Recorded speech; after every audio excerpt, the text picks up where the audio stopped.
What's going on, guys? This is Malcolm. You're on Malcolm Talks.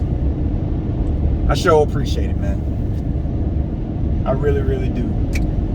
I know y'all think I'm full of crap, but I'm serious, man. You could have went a lot of different other places, but you came and shopped with your boy. You clicked on my link. Hey, man, check this out, man.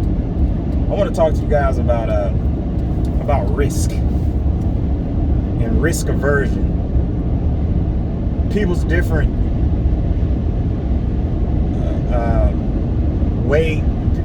people's different ways that they interpret risk,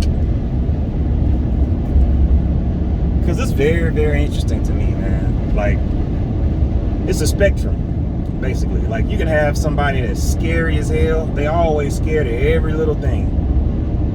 They don't want to spend no money. They cheap as hell because they feel like if they spend this little bit of money, they ain't gonna have nothing. They ain't gonna have nothing left over. Ain't no more money gonna come in. They scared. Then you got people they don't have any fear, almost like a Tupac. No fear whatsoever. Like a honey badger almost. No fear. You know, they'll get their last $1,000 and go ahead and just blow it on some opportunity where there ain't even no real, the potential of them being able to make that money back might be low, but it might be a real high reward though. You know what I'm saying? And they'll blow it all. Risk aversion, it's a spectrum. Like I said, you might fall somewhere in the middle. You might be on one end or the other. And I just think it's interesting because the word is called risk for a reason. I think I'm more of the type of person that I don't like a lot of risk. And some people will try to tell you, oh, I love taking risks, Well, it's more about what are your actions. You can say you love taking risks all you want, but I ain't never seen you put something on the line, though. You see what I'm saying? People can talk about these kind of things, but real risk is when you see somebody taking risk and you're like, oh, snap. That junk panned out for them, or they ain't panned out too good for them. But all you can do is respect it because at least they took the chance. So I would just have to say, man, understand what your risk aversion is. What level are you? Don't try to let people talk you into doing things that's outside of your comfort zone in terms of risk. This is your life. It's your money. It's your time. It's your opportunity. Don't be so scared where you ain't doing nothing, because that's the last thing. That's the worst thing you can do, is nothing. The only time you should do nothing is when you're doing nothing strategically. And here's what I mean by that. Sometimes a decision needs to get made, right? And not making a decision in and of itself is a decision. It is. Let's say Georgia Power got to get paid, right? Georgia Power has got to get paid. Now, I'm in Georgia, so our power company is called Georgia Power. If you don't pay Georgia Power, your lights getting cut off. If it's in the summertime, you're going to be hot. If it's cold outside, you're going to be cold as hell. Georgia Power doesn't give two shits about what you're going through. They'll cut it off. But you could take the risk and be like, you know what, man? I'm going to take this $150 that I need to pay for Georgia Power. I'm going to take this $150 and I'm going to play the lotto. Because I really feel like this $150 is going to bring back something. It's going to bring back my money, and I'll be able to pay Georgia Power and make me a little money on the side. Some people think that's a good chance that they should do that. Other people think that's absolutely ridiculous. Those odds don't sound too good for a person like me. But for somebody else, they might say, well, you know what, man? I'm going to go out and play poker with $150. And I believe in my skills enough where I can make that money back and be able to pay my Georgia Power and make me some money back. I'm not that good at poker, so I'm not going to take that type of risk. You see what I'm saying? So risk, it's a lot involved with risk. Someone may look at it like a big risk, But you may not look at it as a huge risk because it may be something that you're already privy to or have knowledge about. You might take $150 and say, I'm gonna play a pickup game of basketball with this dude and bet him $150 that I can beat him because I'm that good.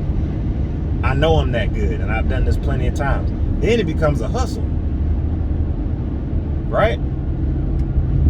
Yeah, it's a risk, but you know what you can do. So it's very nuanced in that way. You know, you have to figure out, what are you good at? What are you good at? What are some things that you can take risk at, but you have the upper hand? Some things that you can take risks, but you already know you good. This isn't just a shot in the dark. You understand your abilities and you know what you bring to the table. Don't take blind risk. The lotto was a blind risk. Now, I know some of you play the lotto. You play scratch off. You're like, man, I got a system. I'm telling you, man, I know what I'm doing. Da-da-da-da. No, you don't. No, you don't.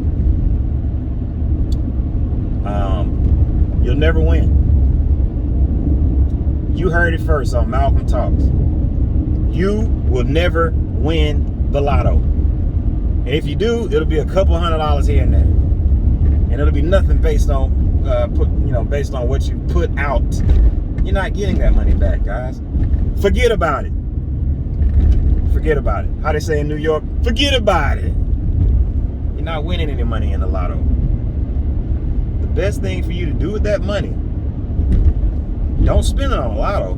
Don't go for the short-term gratification. Spend that money and take a risk in a business of some sort.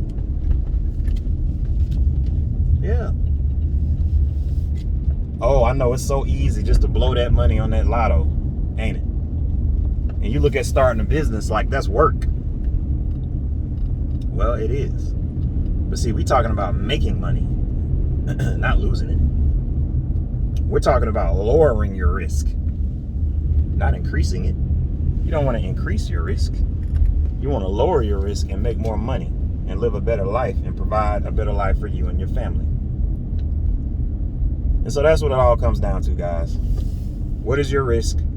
What are you good at? What do you stand to win? What do you stand to lose? Are you willing to accept that loss?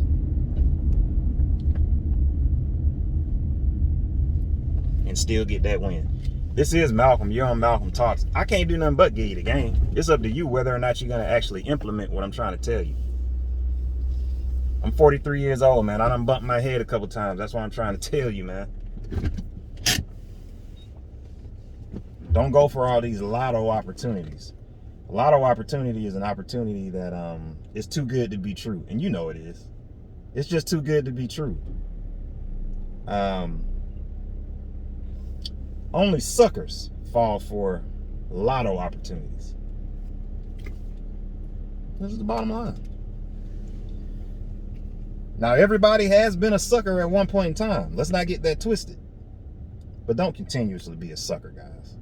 Realize that you're going to need to invest some of your own money. You're going to need to take some of your own risks. And you need to start a business. I don't give a damn if it's taking out trash for people. Excuse me, you need your trash taken out? Are you going to make money doing it? Is it scalable? Can you make a profit? Yeah, you can. So it's really not about the business. It's about starting something where you can be independent and that you can provide resources for yourself without having to carry so much risk. Subscribe to the channel, man. Let me know what you want me to talk about next. If I said something wrong, let me know. Comment down below, man. How risk averse are you? Do you take high risk? Have you been successful in that? Let me know how that went for you. But I'm gonna holler at you guys next time, man. Peace.